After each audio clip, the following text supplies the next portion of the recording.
Namahagi ang Department of Agriculture o DA Regional Field Office 2 ng mahigit 6.6 milyong pisong halaga ng tulong pang-agrikultura sa mga kwalipikadong magsasaka sa lalawigan ng Cagayan. Mighty C! Ang Mighty C ay mabibili sa inyong mga suking butika nationwide.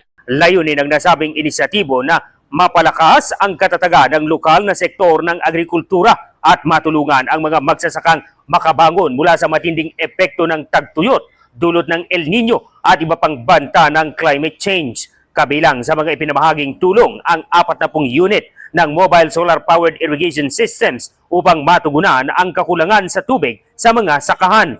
Bukod dito, nagkaloob din ang kawanihan ng mga binhi ng munggo, gulay at sibuyas na nakatatagal sa matinding tagtuyot, kasama ang mga organikong pataba at mga free-range na manok para sa karagdagang pangkabuhayan. Pinangunahan ni DA Regional Executive Director Rosemary Aquino ang opisyal na pamamahagi ng ayuda sa Piat, Cagayan.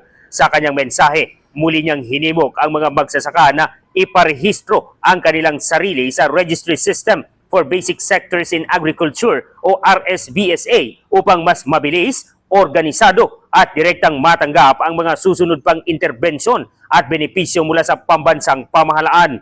Nagpaabot naman ng taus-pusong pasasalamat si Cagayan Governor Edgar Aglipay sa DA Region 2 para sa napapanahong suporta sa lalawigan. Binigyang diin ng gobernador na mahalaga ang patuloy na pagtutulungan ng pamahalaan at ng mga lokal na pamayanan upang matiyak ang muling pagbangon ng mga magsasaka mula sa pinsala ng tagtuyot at mapanatili ang seguridad sa pagkain. Ang balitang ito ay hatid sa atin ng Mighty C, ang alkaline base na vitamin C. Ako si K5 Dan Chavez nagulat para sa impilang kampyon, K5 News FM. Mighty C!